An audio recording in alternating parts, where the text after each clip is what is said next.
Seriously? Yeah.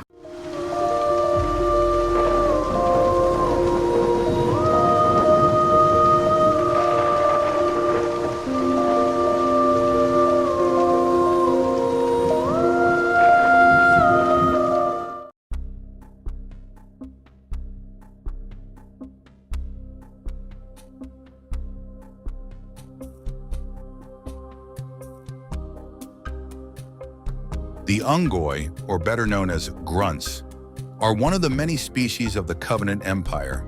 Their average height is between 1.3 and 1.6 meters. Their weight is between 112 and 118 kilograms, and they can live up to 121 plus years, of course if they are not used as cannon fodder. Just like the Kig-Yar, better known as jackals, they have three different subspecies: the retreat, the calf, and the zimzib. They are classified as a xenoarthropod, and their Latin name is Monicus frigus, better translated as cold monk. Unggoy are, in general, poor soldiers in terms of skill and combat ability. They are poor shots when not focused, are physically weak, and are tactically inept as a rule. If their commanders are eliminated during combat, they frequently panic and scatter in random directions.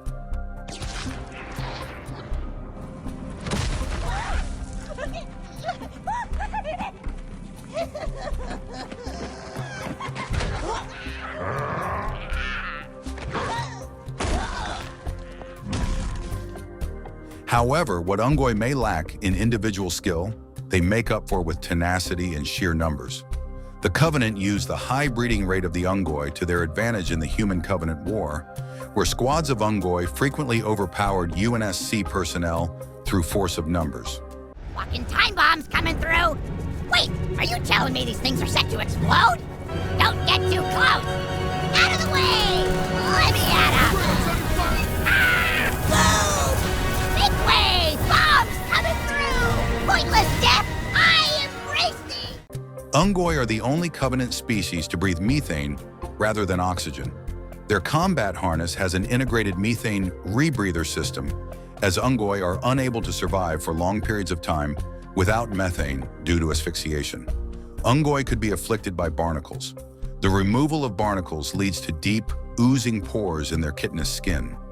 Although other species generally regard the Unggoy as a dim-witted race, many have proven to be very intelligent, resourceful, and knowledgeable. Indeed, the general perception of the Unggoy being inherently unintelligent is almost certainly a result of their poor education and training within the Covenant.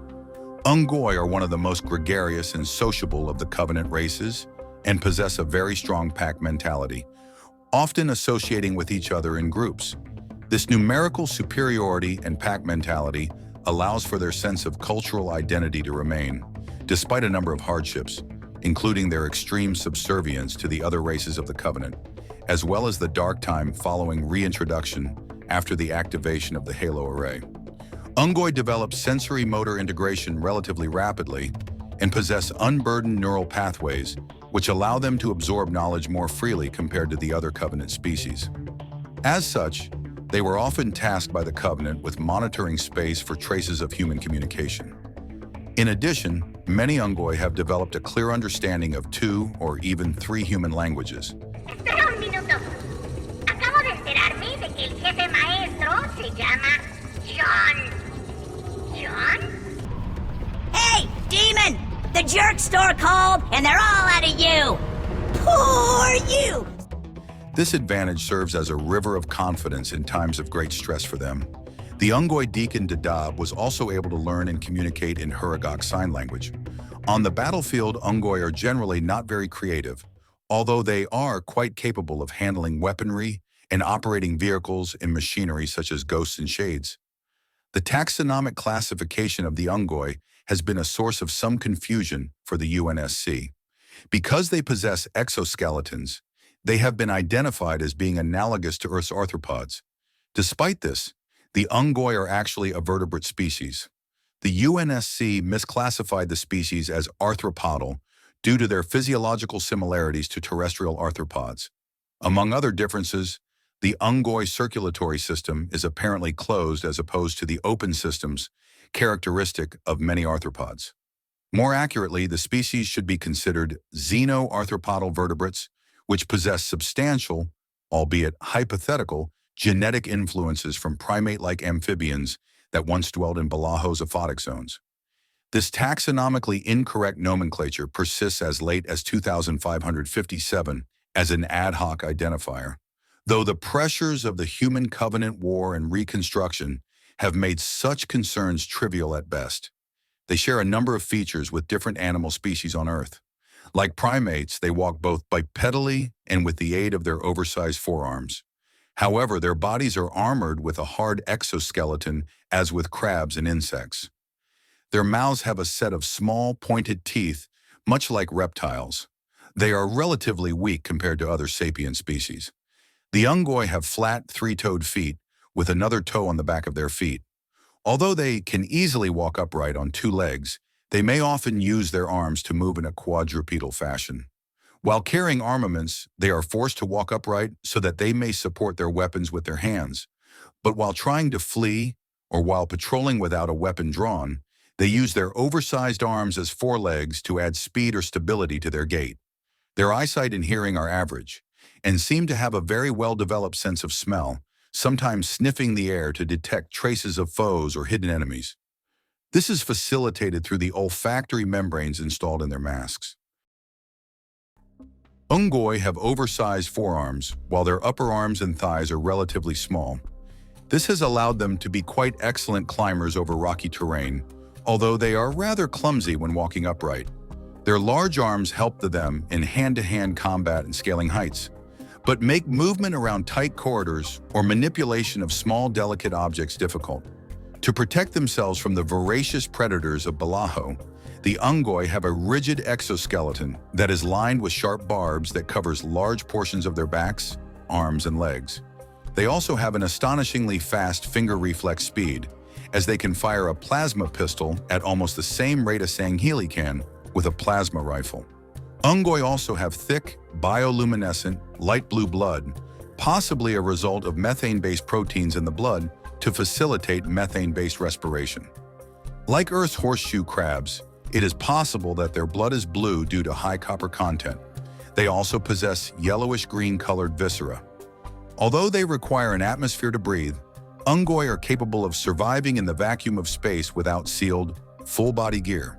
However, they must employ sealed face masks in order to breathe, as well as presumably to protect their facial tissues. To humans, Unggoy are known to have a distinct smell of vomit or manure associated with their presence. Subtypes of some Unggoy, commonly seen among bands of Covenant remnant forces in the mid-2500s, have exoskeletons that cover only patches on their bodies, leaving most of their skin exposed. The paucity of chitin means that the elbow and knee spikes of these individuals are less pronounced. Unlike other Unggoy, which have a chitinous protrusion that covers the groin and posterior, these Unggoy are unarmored in this area, exposing their primate-like buttocks. Their necks are also several times longer than normal. Unggoy typically have almost non-existent necks, and their heads are set farther forward. Folds of loose skin hang down from their necks and chins, likely due to the relative lack of chitin. Their eyes are reddish-orange and feature black, cross-shaped pupils, unlike the solid red or yellow eyes of their kin. Their mouths are set farther inward and house larger, more pointed teeth. These specimens have much stouter legs and have longer and thinner fingernails than the rest of the species, and they possess claws meant for climbing and digging on their feet instead of the more common hoof-like digits. What sets these Unggoy apart, morphologically speaking, is that they are sourced from specific breeding zones. This indicates either prolonged genetic drift in refugia populations or induced selection. In any case, such morphological variation can be likened to the differences among Earth's dog breeds. Unggoy breed prodigiously, with large egg clutches and short childhood periods. Unggoy spend their childhood in a larval stage. Adulthood is reached between the ages of 5 and 8 years. This combined with a large number of young per clutch, which could range from 5 to 12 Unggoy, and rapid sensory motor integration development was one of the primary reasons why the Covenant cleverly used the breeding habits of the Unggoy to their advantage in battle, deploying the Unggoy as cannon fodder. This would play a key role in their war against humanity. Overpopulation is a serious problem, and in non-war times, strict laws are placed on Unggoy breeding. Unggoy do value their ties to their offspring, but are usually separated from their families at an early age by the requirements of military service to the Covenant. They resent this greatly, but because of their low social status in the Covenant, they are unable to muster any response. Although the Unggoy culture has been largely wiped out as a result of constant indoctrination by the Covenant, they do retain a degree of their cultural identity as a result of their inherent tenacity. Of what is known, the Unggoy generally live in small, tribal societies, which are typically defined as being matriarchal. Unggoy family structure is polyamorous, with several male and female Unggoy living together. On Balaho, they had to constantly produce food to ensure that they had enough stocked during the planet's winter seasons. On a near-daily basis, the corpses of those that succumbed to Balaho's plagues had to be burned to further prevent infections. Both of these problems were solved when the Unggoy were discovered by the Covenant. Unggoy universally agree that their species is embodied by three pillars: ruggedness, agility, and lethality. The wise Aang, Nap the enlightened, the charismatic Alpham, who became tolerable, and the strategist Yayep the archdeacon of indolence are revered as historical heroes by the Unggoy. Many Unggoy are interested in human culture, as during their service with the Covenant, Unggoy enjoyed trading human communication files, such as soap operas and sitcoms, through their own black market. Unggoy often gamble with each other and often play games. One in particular, Hunting Rock, involves two Unggoy competing to kill the most scrub grubs. Unggoy were also known to take recreational narcotics called infusions by adding them to their portable methane tanks. The chemical benzene, referred to as lovely lung gold and a sacred aromatic, is also considered a recreational drug by Unggoy. Their native language is composed of dog-like barks, squeaks, and grunts.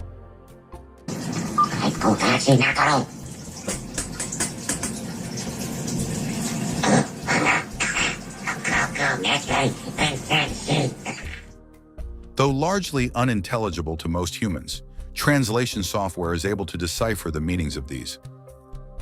Did you know that idiot is spelled with just one letter? You! The word Unggoy itself is not a word from their vocabulary, rather it is the Sangheili name for their species.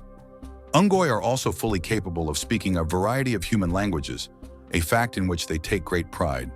Unggoy often have names which reflect a language of very simple phonics. Common names, such as Yayep and Dadab, begin with a reduplicated consonant and consist of two syllables. Other names typically consist of a single syllable with clusters of consonants, such as phlegm. Some exceptions have occurred of which a name has more consonants than is usual while following the first method of naming, as in Kwasas. Often their names are palindromes, such as Zawaz. The Sangheili did not permit the Unggoy to retain family names during their service in the Covenant. Instead, they formally identified themselves by the names and birthplaces of famous patriarchs within their family. This patriarch could be the Unggoy's uncle, grandfather, or even a mythical paterfamilias that was revered by their ancestors. An example of this identification method would be Yayep, son of Pum, of Balaho's blasted scablands. Following the end of the Human Covenant War, individual Unggoy serving under the swords of Sanghelios and Yulimdama's Covenant faction have begun to use family names to identify themselves, such as Dimki Hote. Sometimes new learns push out the old stuff. You ever have that happen? Like, I'm so good at charging plasma pistols and throwing grenades and also being friends. I used to be real good at quantum theories once, but then I got way into throwing grenades. I think it was a pretty smart decision, you know, since so much of doing war is knowing when to throw grenades at something.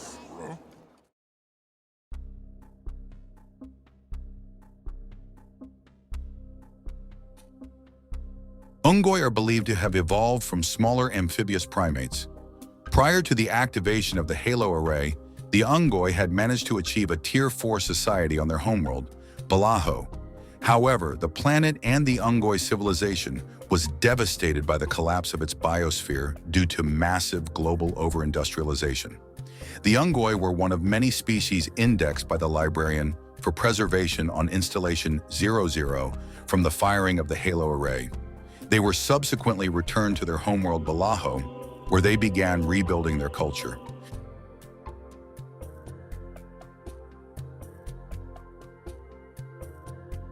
In 2142, the Unggoy and their defenseless homeworld were discovered by the Covenant. But unlike most species of the Covenant that became incorporated due to faith or mutual beneficence, the Unggoy were forced into lowly positions within the Covenant through force and aggressive conversion. Their world had no prayer against our might and majesty, and their peoples were quickly laid low, many of them brought into subjugation.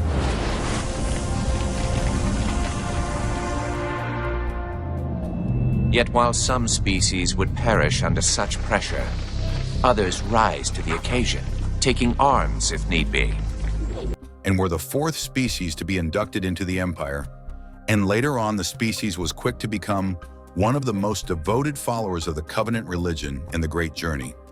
It even became a popular notion among the Unggoy, thanks to the theologian Ang Nap the Enlightened, that the Forerunners' pre-ascension forms were akin to their very own. By the time of their discovery by the Covenant, the Unggoy homeworld was still recovering from its ecological collapse over 100 millennia earlier, and the Unggoy's Tier 6 civilization had yet to return to its former state. Being the lowest-ranked species of the Covenant, they are bitter rivals with the Kig-Yar, who are also low-ranked. Therefore, the higher-ranking races of the Covenant have often ignored this rivalry. The growing Unggoy population on High Charity forced Kig-Yar to relocate their homes to accommodate the Unggoy. This put stress on Kig-Yar females, which led to an increase in infant mortality, while Unggoy that were forced to share habitats with the Kig-Yar occasionally trampled their nests inadvertently. The breaking point came when a junior staffer in the Ministry of Concert discovered evidence of the Kig-Yar planning to poison recreational narcotics the Unggoy enjoyed, which would have left them sterile. However, the Minister of Concert and the High Council refused to investigate the matter, as they were willing to accept several thousand sterile Unggoy, rather than risk upsetting the Kig-Yar. The rising tensions with the Kig-Yar and the general disinterest from the other Covenant races led to the Unggoy Rebellion in 2462. While the rebellion was ultimately put down thanks to Arbiter Heki Gibbidi partially glassing Balaho, the Unggoy proved that they were not the cowards they had been long deemed, and could indeed be vicious fighters when provoked. After the uprising's conclusion, as was their tradition, the Sangheili forgave the surviving Unggoy and allowed them to enter the Covenant military as armed infantry units, rather than the unarmed cannon fodder as which they had previously served. The Unggoy rebelled several more times in Covenant history, including the 16th Unggoy disobedience, which was quickly ended by the Ministry of Preservation's Ripa Morami. Despite the low place they have in the Covenant hierarchy, the true irony is that the Unggoy's entry into the Covenant has ensured their species' survival. Membership in the Covenant granted the Unggoy freedom from risk of extinction during Balaho's 2 winters, as they now have access to sufficient supplies of food. Infant mortality has decreased to below 50%, and geronticide is no longer a necessity for survival.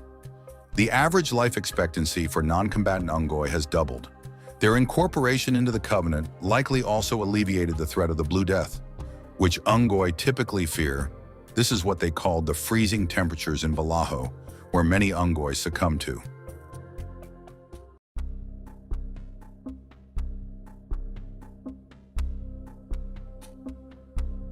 The Unggoy were one of the first races in the Covenant to encounter humanity during the First Battle of Harvest, where Jiralhanai forces had them secure Harvest's orbital Tiara station. Most of the Unggoy present on the planet were killed in the battle. Some were even killed by Jiralhanai and Yanmeh, simply for sport or even food.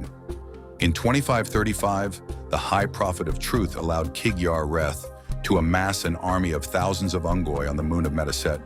To invade the human homeworld, Reth's plans were foiled by the insurrectionists of the rubble, UNSC Midsummer Night, and a team of Sangheili zealots that believed the Unggoy and Kig-Yar to be heretics, unaware of Truth's orders.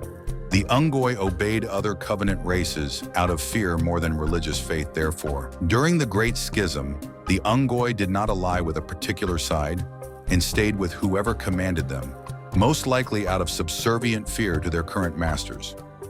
However, many of those serving under the Jiralhanae still held support for the Sangheili and revered Arbiter Thel Vadam, pointing out to their comrades that they once served under him.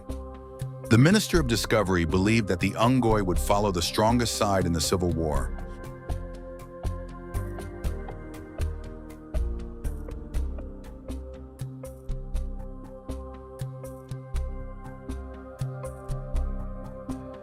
After the Human Covenant War, at least some of the Unggoy continued working for the Sangheili as farmers on Sanghelios, while others continued to work in the military under either their Sangheili or Jiralhanae commanders. Many returned to Balaho after the war. A number of Unggoy joined, or were drafted into, the various splinter groups that upheld the Covenant's religious beliefs after the war, most notably Yul Mdama's Covenant. ONI surveys record no off-planet transport from Balaho since Solipsis, and seem to indicate that facilities on Balaho's primary satellite, Buwan, has been abandoned, though both remain under observation. Moderate Unggoy populations have been observed in Sangheili systems at various intervals. The Office of Naval Intelligence speculates that several independent vessels and colonial facilities are under the control of Unggoy factions, yet no significant populations of unaffiliated Unggoy are known to exist among the human colonies.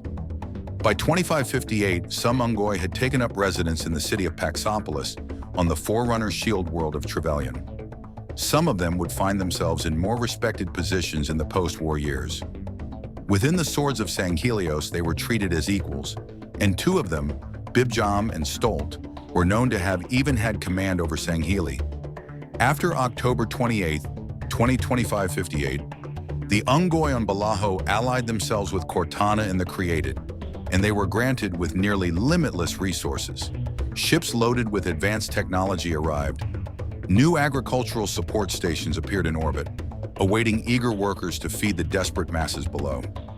This gave the chaotic conditions of Balaho a semblance of stability and order, as well as a new purpose. With their pressing requirements like food, shelter, and medicine, Balaho's finest designers and crafters set out to work tirelessly to build their future. It's so shiny. Me seem to remember things looking pretty bleak there for a while, with me and all the other Unggoy spending years just mostly running away from green demons, or mean boss flappy mouths who just wanted to make sure we got shot at first. But now, well, now, the Blue Lady helps us. I mean, it's weird and confusing and all because she used to help the green guy be mean to us, then she was mean to the green guy, then nice to us. I don't know, she's definitely the most confusing Blue Lady I've seen. I mean, she's really the only one I've seen, but whatevers. Anyway, she must have felt bad for us getting kicked around all the time, because now she sends us stuff to eat and things to be builded.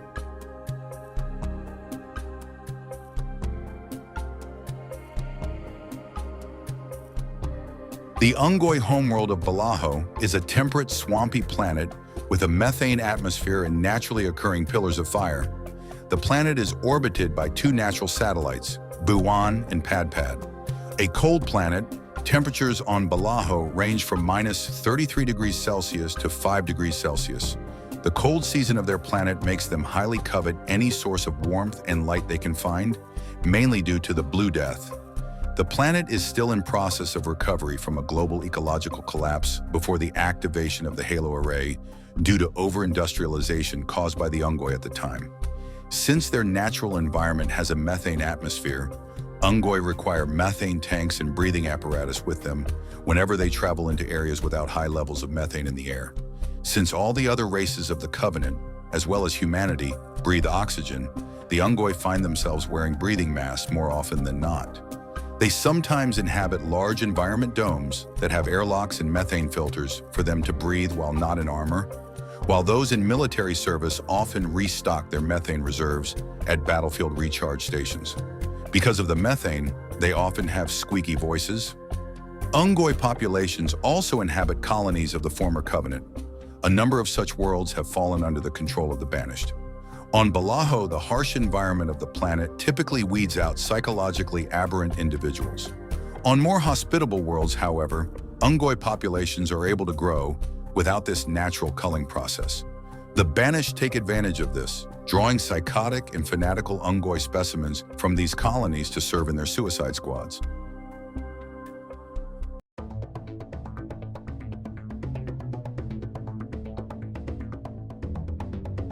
Miners were considered the lowest ranking of Unggoy in the Covenant's war machine for many years. They saw action in a myriad of theaters during the decades-long Human Covenant War, during which time they would typically be treated as expendable cannon fodder. In the conflict's final year, they were seen in almost, if not every battle in the Human Covenant War. When the Great Schism broke out, miners found themselves falling on a number of different sides of fighting, often in accordance with the wishes of their superiors at the time. After the war's conclusion, large numbers of Unggoy miners fought on behalf of Mergvol's Covenant during the Battle of Drethius, 5 in 2554. Although miners were not prevalent in Yulimdama's Covenant, they were substituted by the storm Unggoy by the faction during the Battle of Installation 03 in 2557. Miners were usually sent into combat with very little in the way of equipment. They wore simple orange-colored combat harnesses with either a pyramidal or a more smooth, less pointed methane tank. Miners were often equipped with Type 25 plasma pistols or Type 33 needlers, but on occasion they were given PESIC pattern fuel rod guns. It was also not uncommon for an Unggoy miner to carry Anscombe pattern plasma grenades. While Unggoy Storm were specialized shock units under the original Covenant, post-war storm troops serve a more generalized infantry role similar to the Unggoy miner. They are essentially cannon fodder for the various Covenant factions, with the Sangheili using the Storm Unggoy's large numbers to their advantage. In an effort to increase field of view, the Unggoy Storm helmet includes a nose-placed rebreather, somewhat resembling the diving apparatuses used on the Unggoy homeworld of Balaho. The harness has a pressurized methane tank with a filter actuator to help keep the tank working. The harness also allows for the Unggoy to use the methane tank as a makeshift thruster pack, allowing for easy access in various terrains. The harness is issued in orange, blue, violet, green, yellow, and red. During the Battle of Requiem and the Requiem campaign, Unggoy Storm of Yulimdama's Covenant commonly fielded Type 25 plasma pistols and Type 33 needlers. Occasionally, they wielded the PESIC pattern fuel rod gun as an explosive weapon. During the Covenant's final days in October 2558, Unggoy Storm began to make heavy use of the Type 54D plasma pistol and Type 56D needler. The Gespu pattern fuel rod gun had since become the main explosive weapon for Unggoy Storm. During the Battle of Sunayan, some shock troops made use of Type 57B carbines. Unggoy majors are higher in rank than miners and are slightly more powerful than their lesser counterparts in terms of strength, intelligence, leadership, and morale. They often lead Unggoy miners in battle, and sometimes entire lances when no higher caste species are present. However, even these higher-ranked Unggoy hold no power over any other forces in Covenant society, save for, occasionally, Yamea miners. Majors mostly appear leading a squad of Unggoy miners under the leadership of any Sangheili, even a miner. They usually appear wherever Unggoy miners do. If a Sangheili is not present, they are usually led by Jiralhanai miners to Jiralhanai Captain Ultras. They also fight alongside Yanmei, Kigyar, and even Magalak Golo on occasion. They are more courageous as well, often staying to fight under conditions that would make their lesser brethren flee. If all of their commanders, Sangheili or Jiralhanai, are killed, they will sometimes continue to fight. However, they still aren't very courageous and can more often be observed fleeing along with Unggoy miners. Though they are more likely to go kamikaze than the miners, they usually fight alongside a combined team of other Unggoy and Kigyar and have command over the former. After the Human Covenant War, this rank continued to be used in Mergvol's Covenant, despite donning a white combat harness similar to that of Unggoy Ultras, as opposed to the traditional red harness. During combat, majors are usually the first ones to jump out of the phantoms. They are known to combine their forces in battle often. The majors will also pair up and fight together with numerous subordinate Unggoy and even Kigyar or Yanmei soldiers. In terms of equipment, they use the same weapons as miners, plasma pistols, fuel rods, needlers, and plasma grenades. Augmenting many individual Unggoy detachments is the battle-hardened Unggoy Heavy class, composed of experienced and formidable Unggoy warriors who are often fully capable of engaging light armed vehicles effectively. Heavies are used to engage high-tier enemies through the use of augmented armor, explosives such as the fuel rod gun, and methane wagons plasma cannons. Perhaps most noticeable of Unggoy heavies is their favoring of the brutal fuel rod, making encounters with even just one potentially dangerous. The original Unggoy heavies wore distinctive sage green armor, typically with a full-face methane breather and a cylindrical methane tank on their back, similar to the Ultra.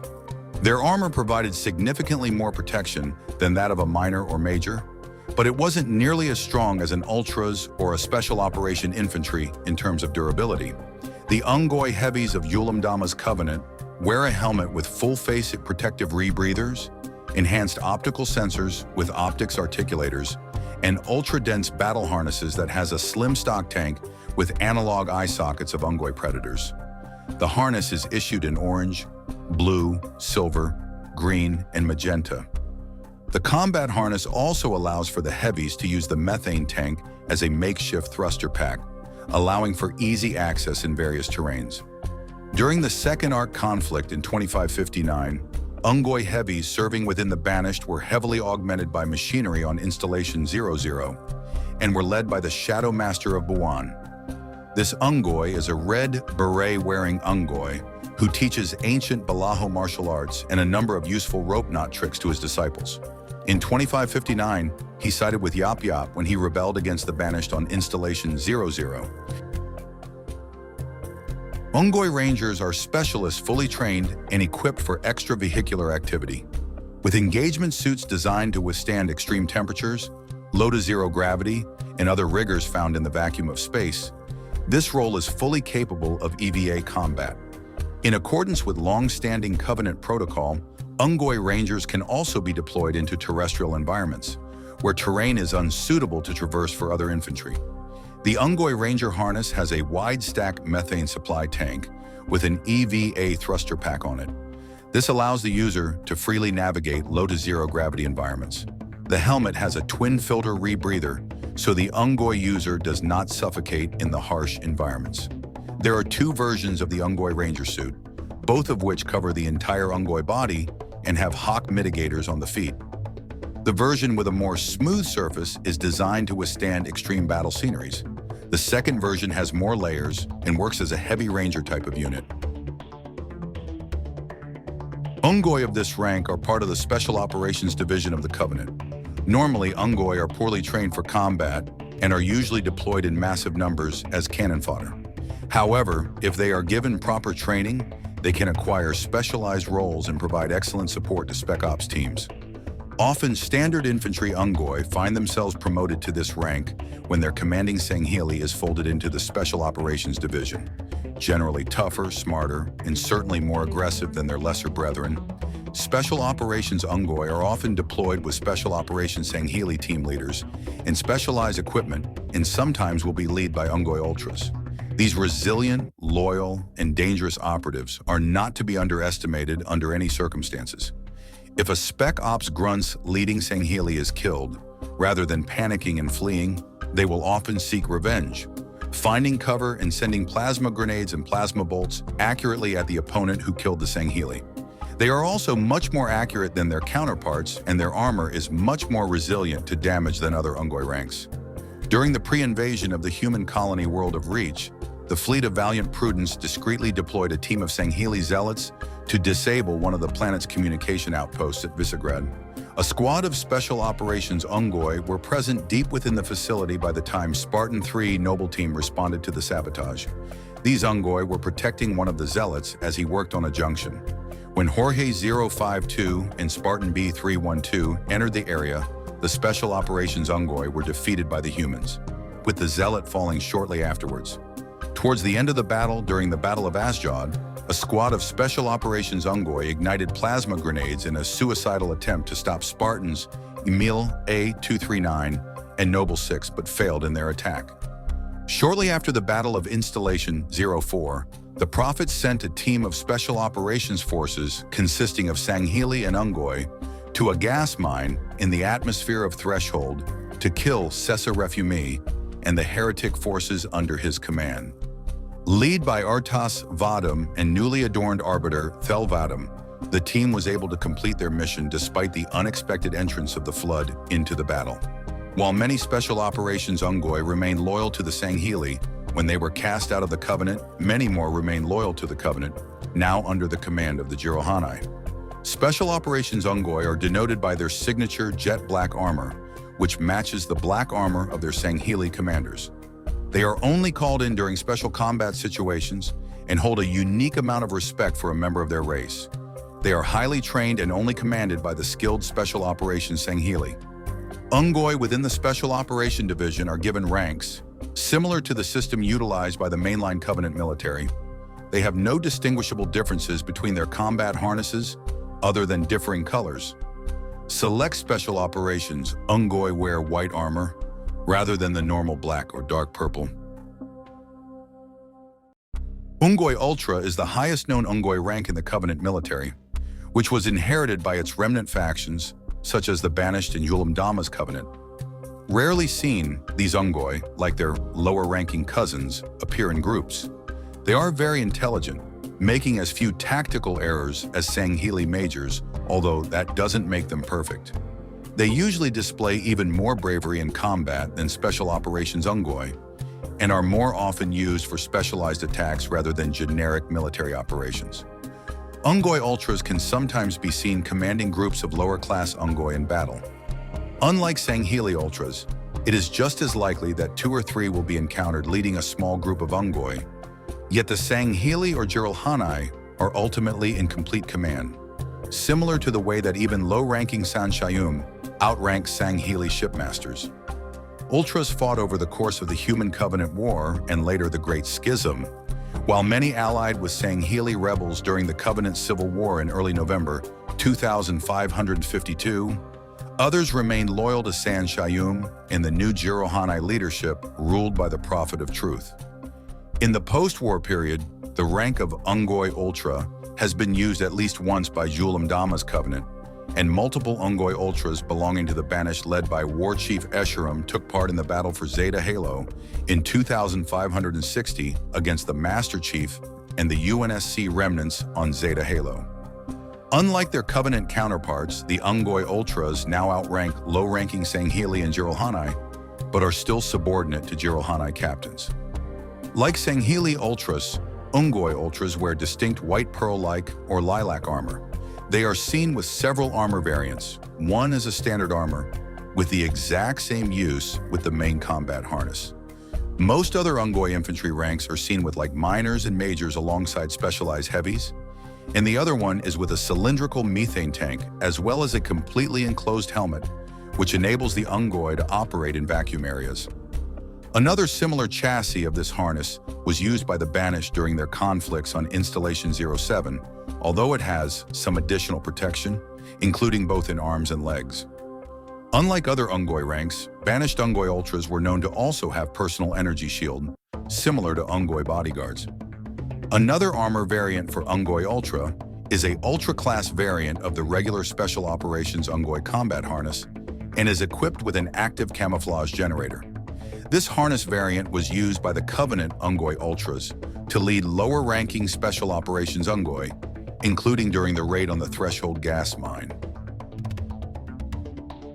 Imperial is a specialist combat role for Unggoy combatants serving in the Covenant and its remnant factions, prominently Yulam Dama's Covenant and Vadagajat's mercenary group. These Unggoy are known to augment standard patrols. Their harness was also issued to some troops during the Human Covenant War and is more resilient than the Storm version. The helmet is a heavy armor faceplate which protects the whole face. The methane tank resembles a Balahoan octopoda. A similar configuration of harness was issued by Banished Unggoy assaults, albeit more comparable to a more resilient version of the normal standard combat harness, similar to those used during the Human Covenant War, which was as well as used by Banished Unggoy conscripts. The Imperial harnesses have been seen in orange, red, green, blue, and silver, implying Imperial-class Unggoys may have their own internal ranking structure. Imperials in Mamdama's Covenant are veterans of the Human Covenant War, having served under the Covenant military in the Hegemony's prime. As befits of their history of service, they are given slightly higher rank privileges and more durable armor from their Sangheili superiors. As Jules' Covenant faction gain permanence, it is not known if Imperials will keep their status or will be assimilated into the larger Unggoy population.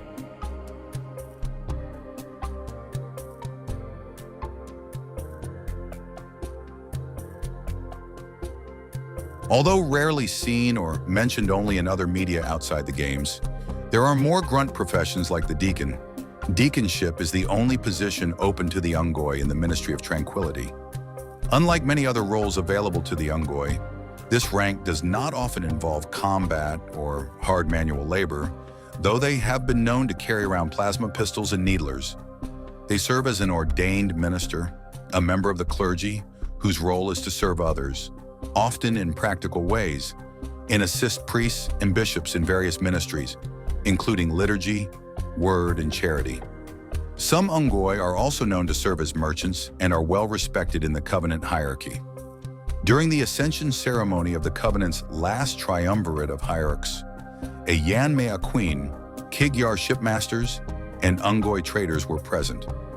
It was also said that their harnesses were adorned with large jewels. Another rank was the suicide grunt. While regular Unggoy infantry occasionally choose to employ suicide attacks out of desperation, the Covenant and the Banished were also known to purposefully assign select fanatical Unggoy squads to use such attacks as their primary offensive tactic against the enemy.